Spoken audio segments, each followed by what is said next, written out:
This is TreppWire Week in Review for week ending July 9th. I'm Martha Kocher with Trepp, a data modeling and analytics firm for the CMBS, commercial real estate and CLO markets. I'm with Manus Clancy, Senior Managing Director, and Joe McBride, Head of CRE Finance. And joining us today is our own Darren King, Head of CMBS. This week, air travel leading up to the holiday reached pre-pandemic levels for the first time in over a year. In economic news, first-time jobless claims rose unexpectedly last week on the heels of a strong June jobs report. Services sector activity fell more than expected, and consumer credit demand rose significantly in April. Manus, despite a recovering economy and fast inflation, the 10-year Treasury yield continues to decline. What's going on?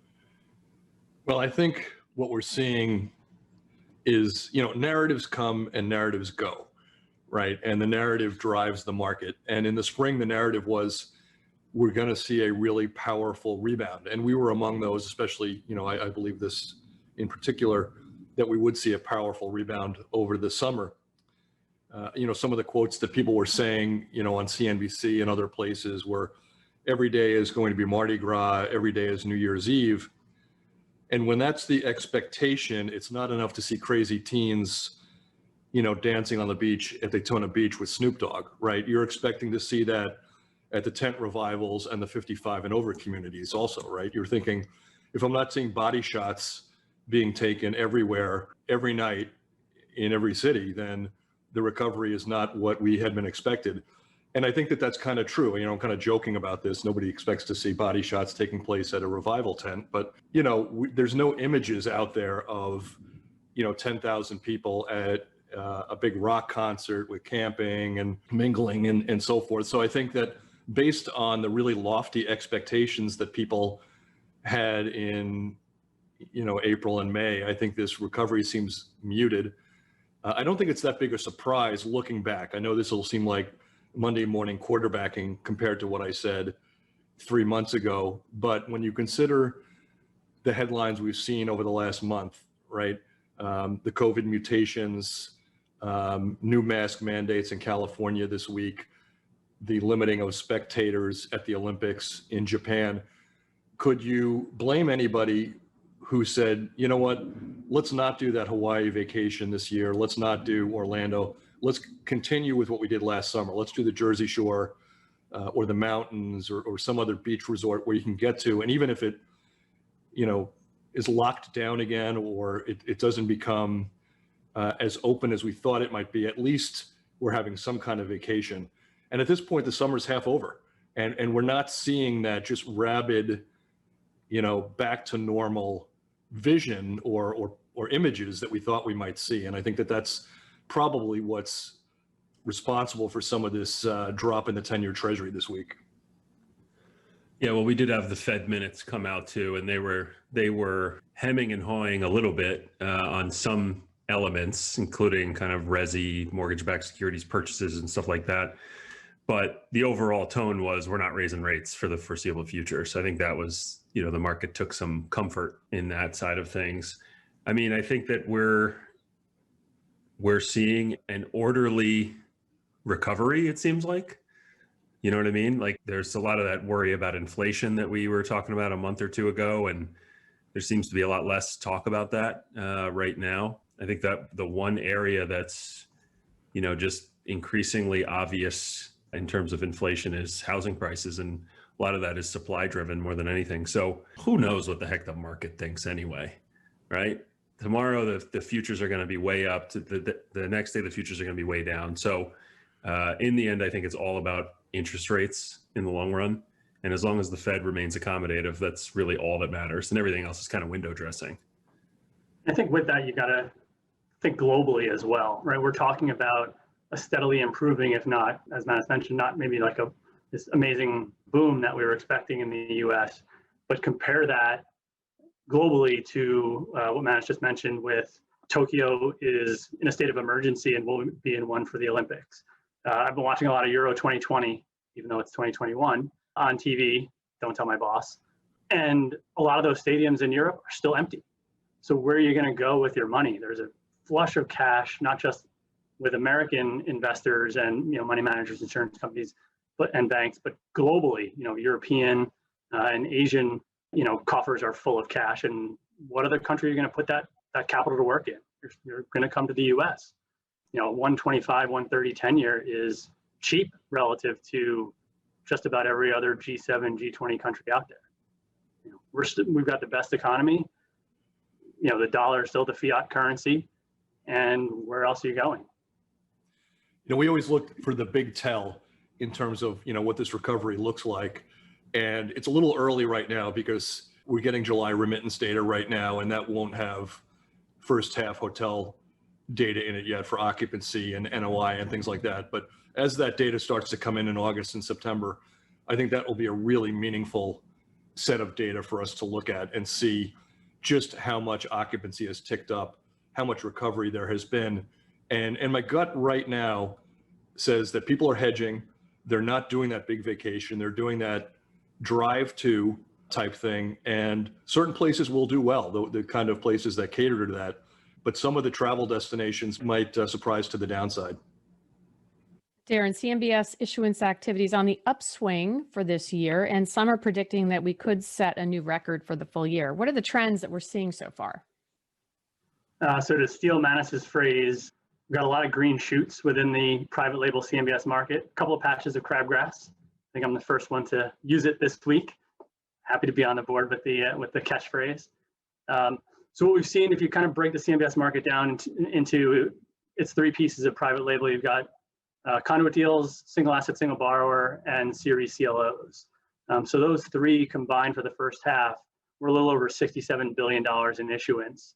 You look back versus 2020, which obviously you put an asterisk next to that, we were $64 billion for the year in 2020.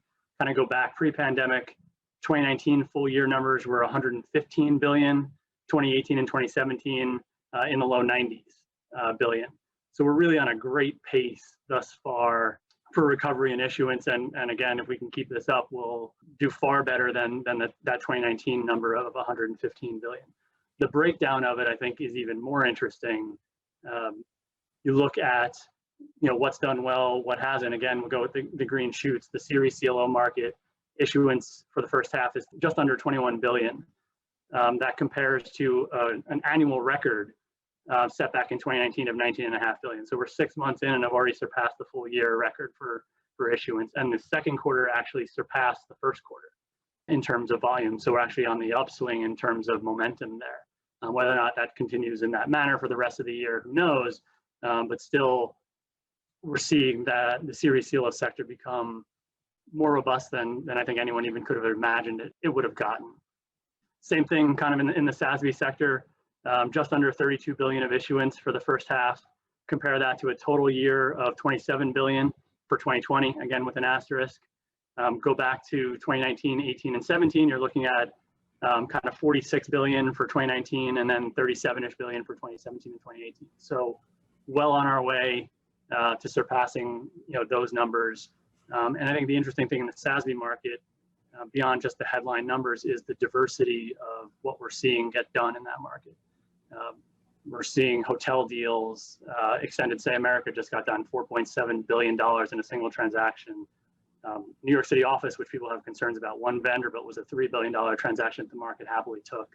Several other deals in the $2 billion range. We're seeing industrial, other office, and even a handful of regional malls have gotten securitized in the single asset space.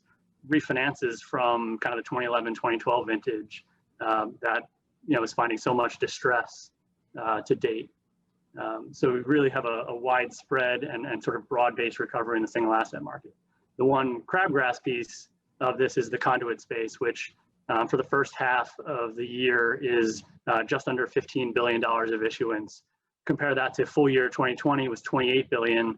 Go back again to 2019, 18, and 17 when we averaged about 45 billion. So we're way off the pace, in terms of the conduit market. And frankly, not even really recovering much from where 2020 stood. So that's the place where certainly we're seeing more difficulty.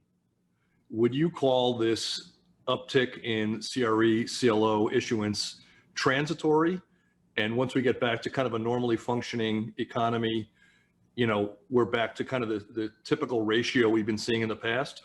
Or is this the new normal? Is this the way borrowers are going to attack financing needs in the long term? So I think there's two pieces to unpack in that. I think CRE CLOs will stay elevated just based on what's being financed in that asset class. So by its nature, it's more transitional type assets. So things that aren't fully stabilized, aren't 95% occupancy yet. It's things that maybe 60 to 70% occupancy. You want to get that, a sponsor wants to, take it from 60 to 70 up to 90 and then maybe go out and get some permanent financing. The other thing with the CRE CLO market is, while you think of it as a transitional, and I think we talked about this a few months back on the podcast, more than half of that collateral is multifamily. And based on everything we've seen in the housing market, whether it be single family rental or multifamily, there's just a complete shortage of housing. People just need more places to live than exist. So I wouldn't expect that to diminish at all. And that's not collateral that Fannie Mae and Freddie Mac are going to write. This is going to be in the CRE CLO market in the debt fund space. And then when it stabilizes, that's when Fannie, Freddie, and Ginnie Mae kind of step in and take on the permanent financing. So I think the CRE CLO market is here to stay. The other aspect of it, just from the capital markets perspective, is it's become a great source of financing from a cost perspective as well. The CRE CLOs themselves at issuance are actually financing better than the balance sheet warehouse lines that the banks will provide to warehouse the collateral. So you've actually got an advantage by coming to the capital markets over just using a bank warehouse line. So those debt funds who have not necessarily been involved in the CRE CLO space are looking at it even harder now because it's now got an asset and a liability benefit to it. So the wind has been at the back of the CMBS and CRE CLO issuance market for quite a while, right? Low interest rates, low volatility, spreads have stayed really range bound for a considerable period of time.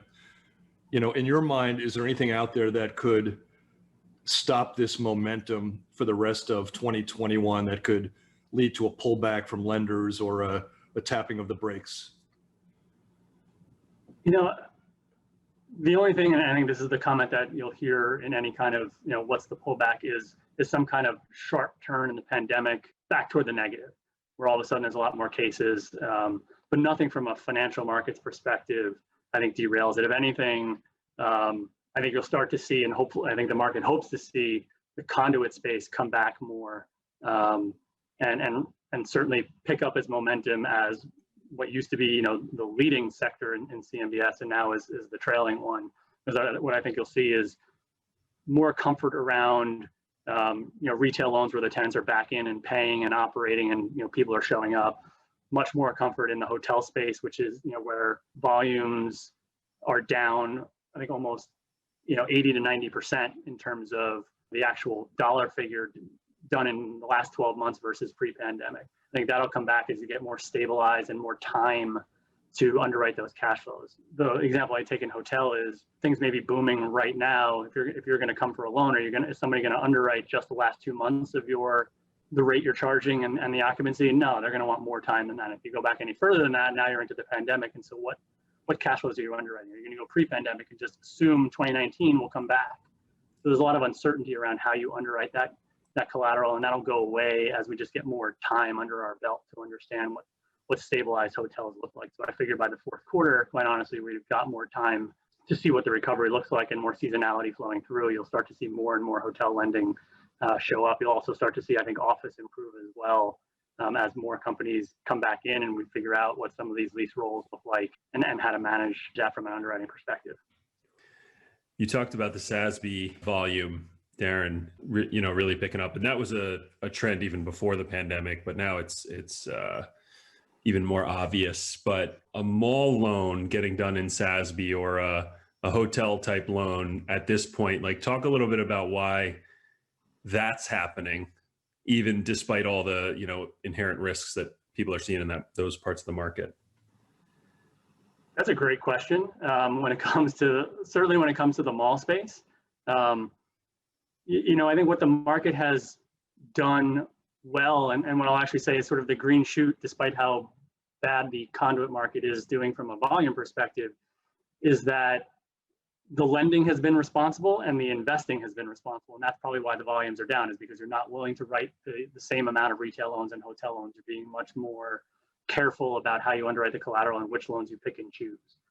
So when it comes to the retail space, or even and as well as the hotel space in the SASB market, you can get your arms around that easier. And that's always been one of the things investors have liked about the single asset, single borrower market is I've got one sponsor, I've got a common or one asset. If it's a single sponsor, it's usually one asset type. I can get my arms around it. Or if it's in the case of a true single asset deal, it's one building. I can underwrite it from top to bottom.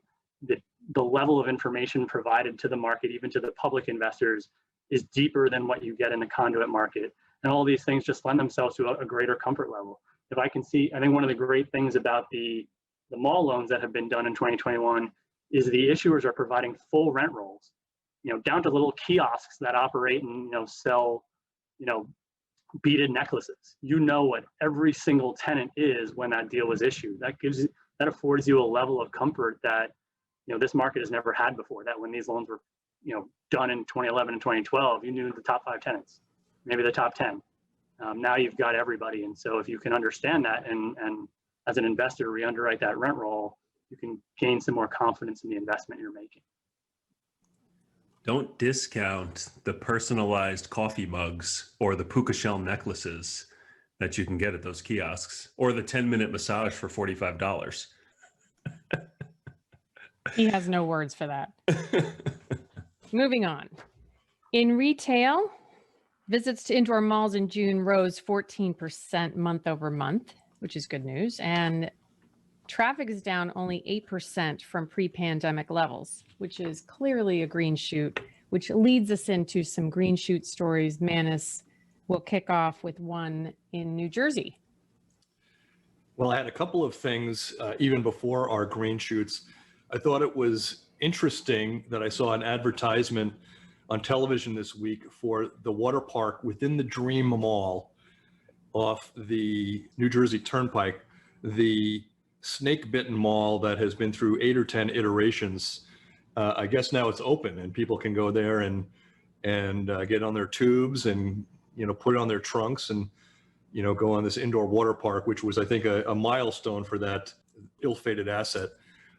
Turning to some things that touch the CMBS and CRE markets elsewhere, also in New Jersey, or I should say it's in New Jersey and in California, the organization Pinstripes Inc. is expanding into 2 Westfield malls. One is the Garden State Plaza and one is the Topanga Mall. Garden State Plaza in New Jersey, Topanga in California. Pinstripes is a developer of dining and entertainment destinations. I think they're taking more than 100,000 square feet in the Garden State Plaza location.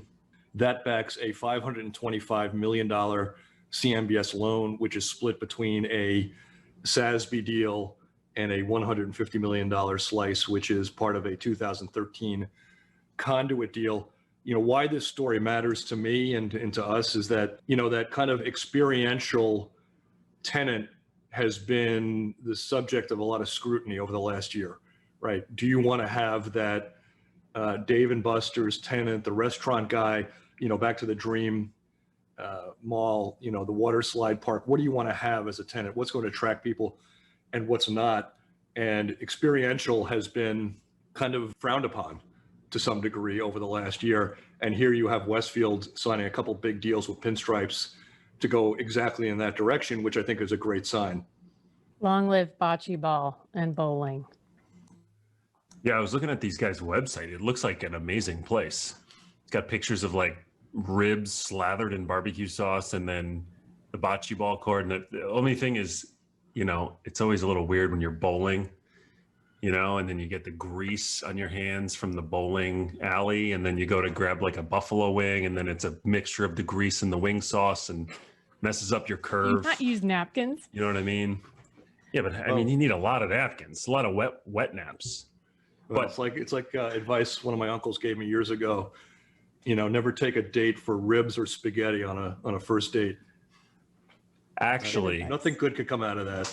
Actually, second ever date with my wife was at Sherwood's in Larchmont. If anyone knows good ribs in Westchester County, and that was a sign. We were both willing to eat some ribs and have some fun. But anyway, this Pinstripes thing is it's the classic story of, hey, we need experiential, we need things that draw people in that they can't buy online. But how much can bowling and bocce ball really do for you? I guess they have concerts and other things as well, but all of these things, I guess, is part of the trend right now. Right. Westfield is, part of Unibail Rodamco, and they've already announced they're selling all their malls in the coming years. They need tenants and rent, however it comes. Lease term, baby. Right. We did see a couple of malls in that portfolio over the last year where Westfield just threw in the towel, where they said, we're going to go deed in lieu with these things, and that's it. We're not even going to try to sell them. So, but it is interesting, like you said, Darren, that, they're trying to beef up the window dressing, if you will, right, as they try to get rid of these assets. Well, what I'd be curious about, and this may be too far down the rabbit hole, is how they structured these leases. Did they front load all of the TIs and everything, all the free rent? I'll give you everything right now, all these freebies, but pay me a higher sticker rent. So when I go and try and sell these malls in a couple of years, hopefully the buyer gives me credit for that, and the multiple on the cap rate for that is worth more than the money you put in up front. I think Darren it's like wanted the 3-month concession at the apartment that you're still paying $3,000 a month for, but you got 3 free months. I think Darren has a desire to be an investigative reporter somewhere down the line. I think trying to figure out, what's really happening behind the scenes is part of his DNA. He's a sleuth. The next one we have for us this has to do with the Destiny Mall in upstate New York. This backs a big SASB deal. It's interesting because the mall had lost a lot of tenants over the last couple of years. There's $430 million in debt on the mall. The borrower is really fighting to keep it and worked out a modification, which included an extension, which pushed the maturity date out a couple of years. Good for them for fighting for it. But the good news this week at that mall was that the borrower had nabbed Hobby Lobby as a tenant. So we've reported from time to time on this property of the loss of anchors. This is a good sign of them adding a sizable tenant to the rent roll. That story came via WIBX 950 AM in upstate New York. 2 other stories that we're watching. One is we saw a Pennsylvania shopping center trade for $90 million. This came from Globe Street. Cedar Realty Trust sold the 430 square foot Camp Hill shopping center for $90 million. The property is 96% occupied. It is grocery anchored. There's a Giant Food there, which explains some of its appeal to the buyers, but it also has a lot of tenants in there that are kind of middling in terms of desirability. It has a Boscov's department store, Staples, Five Below, Barnes & Noble, and LA Fitness. So you're talking about 5 other tenants that, I don't know, are kind of not growing markets, right? Office supplies, department stores, et cetera. Yet this got a $90 million price tag, which I think is terrific. The interesting thing for me was that this property was valued at $86 million, kind of at the peak of the market in 2007. So it is a property that, even with a kind of 50-50 rent roll, has managed to see some price appreciation over the last 14 years, which I think is quite interesting. And it's a sign of, of strength for the retail market in an otherwise soft year. I'll take the other side of that coin, which is that essentially flatline value growth from 2006 to now.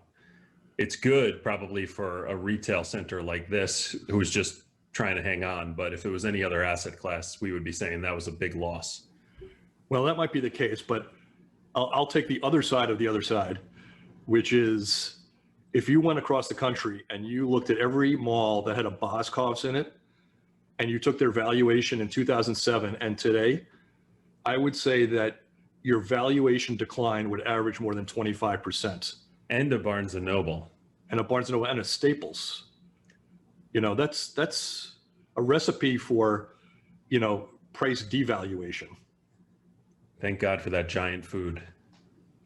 One more retail headline that caught my eye again. It's the other side of the bookend to my dream mall water slide park opening. And that is, I saw a headline today. There was a python that escaped in a Louisiana mall in Baton Rouge.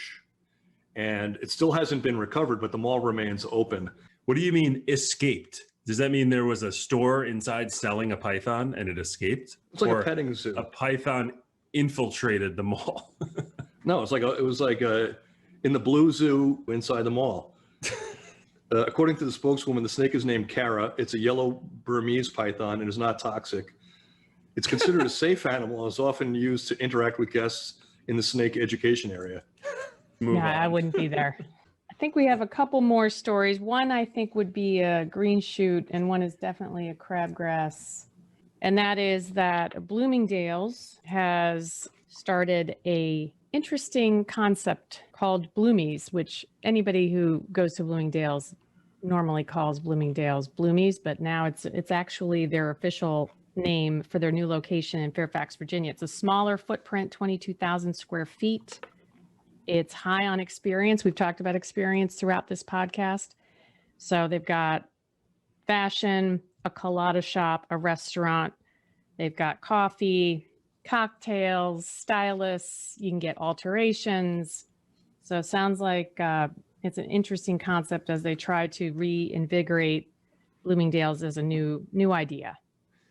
There have been many subjects upon which I have opined that I was very unqualified to opine on this podcast. Just an FYI for all you listeners out there.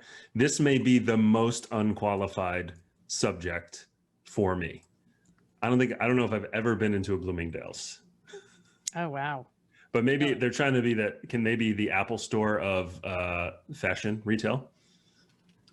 I think that's kind of what it sounds like to me. You know, I think the missing link on department stores is they need to marry experiential with the department store experience.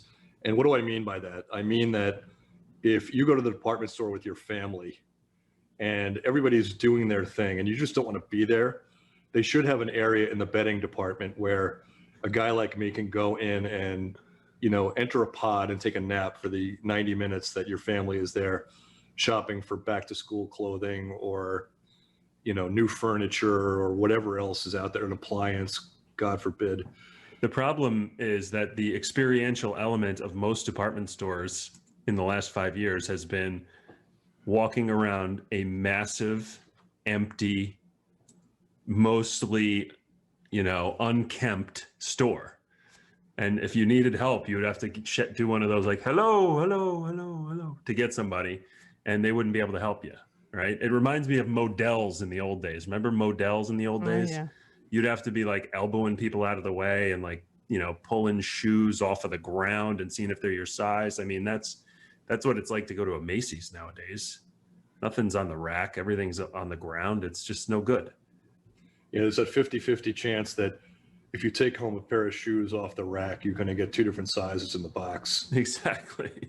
Maybe we're shopping, you know, near our hometowns too much and not going to the nice. You need to go to a Bloomies, it sounds like. And the Crabgrass story, Manus, sounds like Target stores in San Francisco have some challenges. Well, San Francisco more and more is becoming problematic for retailers. We had already seen Walgreens close, I think 10 different stores in San Francisco over shoplifting concerns. Target now announced that they're going to close early on a regular basis. Normally they close at 10 p.m. Now they're going to close at 6 p.m. There are a couple of Target stores that back CMBS loans. One's in the Stonestown Galleria, I believe. The other is Ocean Boulevard or something like that. But we're going to write that up next week in our TreppWire. But, you know, more and more you see these headlines of retailers being concerned about crime in that city, and that's never a good thing. And apparently San Francisco has the 5th worst retail theft in the nation. You know, as somebody that grew up near New York City during the 70s, kind of at the trough of New York's recession and crime wave and so forth, I'll be the first to admit that, you know, when things happen and when crimes pick up and there's problems in a city, it's never as bad as it appears from the outside, right? New York in the 70s had its problems, but, you know, there were places you can go and there were nice restaurants and you can go to Broadway and so forth. But, you know, there were pockets of the city that, you know, had become, you know, crime ridden or unkempt, to use Joe's word, or tenants had left and so forth, but it wasn't the entire city.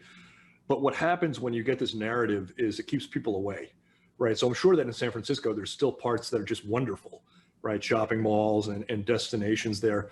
But what it does to a city is when people from, Kansas and Texas and Oklahoma are looking for vacation destinations and they see these headlines, they say, you know what, let's not go to San Francisco. Let's go somewhere else. Let's not go to New York. Let's go somewhere else. And that's the stigma you get with these headlines. And that could be kind of self-fulfilling over time. It's only made worse right now by social media, video, all that type of stuff. Right. Well, there was a story in the Wall Street Journal this past week that even though they have one of the highest vaccination rates in the country, they've got the lowest return to work office workers right now. And that's hurting the small businesses, the restaurant owners, and a lot of the people that rely on that traffic for business. And they don't think that's going to improve until the second half of the year. Right. They don't have the JP Morgans and the Morgan Stanleys out there forcing their thousands of workers back to the office, right? It's all Twitter and Square and all these other types of companies. Which leads us to talk about office with more employers proceeding with return to work or hybrid plans. We're seeing stories of both good news, bad news, green shoots, crabgrass, and there's a bit of a shuffle. So Manus, why don't you start with a must know? So the must know, we started this 3 or 4 weeks ago. It's a little bit tongue in cheek because most brokers know things, the minute they're happening, who's moving where and why and how many square feet they need. But we do put this out as a public service message so that people listen to our podcast just in case something happens that they miss because they're on the beach or in the mountains on vacation. So we try to pick up on stories that are big stories with big square footage, big parcels up in the air. So our must know this week is that Visa, the credit card provider, is looking to expand its Atlanta presence. This story comes via the Biz Journals. Visa is looking in Midtown. They want 120,000 square feet of space. This area of Atlanta, I guess, is known now as Transaction Alley because several credit card companies have taken space there. It's very popular because of its proximity to Georgia Tech, according to the article. The article says that among the places that Visa is considering would be the former headquarters of Norfolk Southern, the railroad operator. That's at 1200 Peach Street. Other potential parcels that they're considering would be, Tower Square, which was formerly occupied by AT&T, and the Campanile building at 155 Peach Street that has over 400,000 square feet available. So if you are a broker in the Atlanta area and you have space of that kind of size, you want to get on it and make sure that you're in contact with Visa as they're looking to expand in that city. So I had a couple of just bullet points to throw out there from the office side. I always kind of quote these Newmark guys who send out some good kind of digestible research on the office market, and a couple of, it's usually New York centric. So pardon me for my New York bias, but a couple of things here on the mobility side, in terms of kind of commuting and people moving around. Metro North, LIRR, and subways were down 39%, 46%, and 52% from pre-pandemic levels. They're inching up. A month before, those numbers were 4, 7, 5% more negative. So, we've crossed that Rubicon, I think, of the 50% mark. So more than half of the people who are commuting pre-pandemic are back on the train. So that's good. I actually bought my parking pass for the train station recently, which tells you I'm slowly rocking myself back into going back into the office. Castle, which is that security key fob swipe company that we talk about a lot, is registered 21.7%, physical occupancy over the last week or two in New York City. That is up a few percentage points from the last time we talked about this. The 10 city average is, meaning the top 10 cities across the US, is 32.1%. So that's, it's still not great, but it's better than it was before. Sublease space on the market in New York City has decreased about 6% from the pandemic peak, which was in April. And then there's a bunch of other stuff here about 10 million square feet in kind of new space requirements, tenants looking for space in New York. So kind of a mixed bag, but more indications of that, slow but steady recovery. Thanks, Joe. I'll run through a couple more headlines. You can call this one another must know, I suppose. The Chicago Tribune was reporting that JP Morgan Chase is looking for 1 million square feet in Chicago. It is unclear if that 1 million square feet is, looking for existing inventory or a new development. I got the sense it was the latter.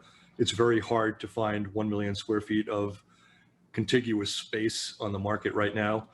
If it is a new development, it would kind of only add to what is a real glut of supply in Chicago right now. Chase already has its own building in Chicago that if it were to engage in a new development for the 1 million square feet, they would sell the Chase Tower, which again would add more square footage to a already quite, a market that has a great deal of availability. So again, if you are a developer there, the must know there is that Chase is looking for space, but hopefully you know that already. A few other random headlines. We wrote about this in TreppWire. At 1500 Market Street in Philadelphia, the Radian Group is looking to sublet its nearly 200,000 square feet of space. The property backs a 2020 SASB deal. The firm's lease ends in late 2024. They're looking to move to the mainline suburbs for their offices.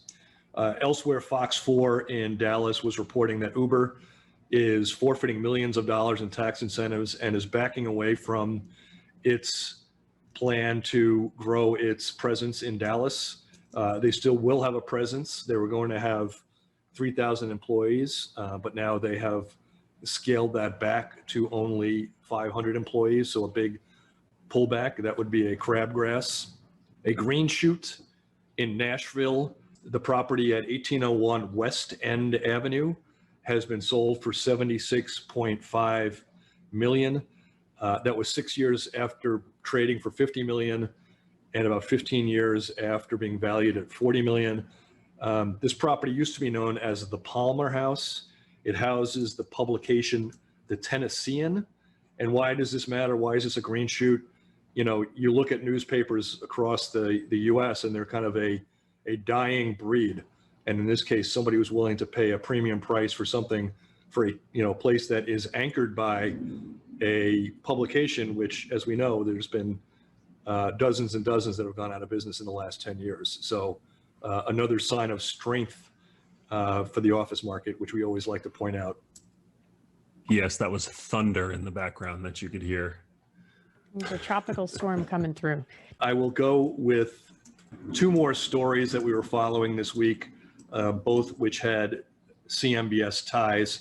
In Salt Lake City, this comes from KPVI News. Recursion signed a lease for an additional 100,000 square feet of space at The Gateway in downtown Salt Lake City. Why did this catch my attention? This was a painful memory for the CMBS market. There was once a $101 million CMBS loan from, I think, 2013 that was backed by this property. It ended up taking a $41 million loss several years ago. This property now seems to be on the rebound with this 100,000 square feet lease to Recursion. Vestar is the owner of the property. And then lastly, a trading alert from this week, we noted that Life Fitness will be consolidating its Illinois offices. The firm currently is split between properties in Rosemont and Franklin Park, Illinois, but they will be consolidating into the Rosemont location. Why does this matter? Well, at 9525 West Bryn Mawr Avenue in Rosemont, that property backs a $26.9 million CMBS loan. Life Fitness is the top tenant with 33% of the space. Their lease, according to servicer data and prospectus data, was to end in 2025, but prospectus notes indicate the firm has a lease termination in late 2021. And it would appear that they're going to exercise that lease termination, which will leave a big hole in that property. The office backs a CMBS 8 loan. Okay, moving on to shoutouts. Dylan P., a rising senior at UT Austin, loves the podcast and really enjoys the banter between all of us on the team. And it really separates y'all. I didn't write y'all. I think that was a direct quote. Being from UT Austin, that's not surprising. And enjoys that it breaks up the monotony of heavy topics. Monotony. So, you know. Apologies that we haven't had as many funny things to say today. Monotony today. I think it's the weather. It's making us all a little gloomy today. And Deborah Morgan thanked us for the shout out. She loves the podcast and cannot believe that everyone in CRE and CRE Finance isn't a subscriber and can't think of anything. Yeah, well, not sure we're there yet. And Black Eagle Real Estate also tweeted in response to our podcast when we talked about our grading ourselves for predictions held to a higher standard performance reviews. Perhaps the predictions were influenced by what we know and not what we don't know. And then, of course, Steel City Dave from his lovely vacation spot in Spring Lake, New Jersey, listened to our podcast last week. He has been a little quiet this week. Now I know why. Now you know why. He's actually working while remote. Well, guys, with more employees getting back to the office in the coming months, there's talk about what changes we're going to make to our office attire. So I have a question. Are you going to go business as usual, business on top, Zoom pants on the bottom, or full loungewear, of course, wearing closed-toe shoes, please? This is a little tough for me, and I have to say, on a serious note, there is some anxiety about going back to the office, right? Like getting on that train, getting that, adding 3 hours to your day in terms of commute and all that other stuff, dealing with, whoever's in Midtown at this point when you're walking from the train to the office. Like all of these things are starting to become a little bit more real in my brain. And, what I'm going to wear, that's just adding one more anxiety to my list. You know what I mean? I had a dream. I got to tell everybody. I had a dream that I was on the train home from work and I didn't know what stop I was supposed to go to. All right. So that's like my new anxiety dream. It used to be that I got out of the shower and I wasn't in my house and I couldn't find my work clothes. But now this is a different one. Well, we've all had that dream where you show up at school in your pajamas. Yes. Right. And you wake up and you're sweating and you're in a panic, maybe when you're 11 years old. You could actually see this in your mind playing out, right? After 14 months of taking part in Zoom calls, maybe with a collared shirt and your pajamas on, the odds of getting on that train with your striped pajama bottoms, increased enormously over the last year and a half. I hope that doesn't become a reality for you, Darren. I'll tell you this story from early in my career on Wall Street. To keep up with Techland, it just switched from business, having to wear a suit and tie to work, to business casual. And people didn't know what that meant. They didn't define it. And I had a colleague who came in wearing, I think it was a Nirvana t-shirt, jeans, and like work boots with no laces. And the next day, Human Resources had, okay, here's what business casual actually means. So not quite sure what our policy looks like when we go back, but I don't think I'm going to push it all the way to the Nirvana t-shirt. It's interesting, though, because we've all seen each other now for a year and a half in much more relaxed attire. Whereas before, I don't think I'd ever seen Martha in like a non-fancy kind of business outfit, or Darren or Manis or anybody else. But now that we've all seen each other in our bedrooms, in our living rooms, in our basements, like, is that like pretense gone now? Or do we just put it right back on? I don't know. We'll see. I might just go full suit and tie just to throw everybody off when I come back. Oh. Well, once you've seen Darren in negligee, you can't unsee that. So it's just one of those, one of those things that, you talk to your therapist about and try to get out of your system. That roll of credits. Yeah, exactly. With that, we'll close. And thanks to our producer, Haley Keene. Join us next week as we review what's happened during the week and how it may be impacting. If you have a question or a comment, send us an email to podcast@trepp.com. For more information, visit trepp.com and subscribe to the podcast with your favorite provider. Thank you for listening and stay well. All right.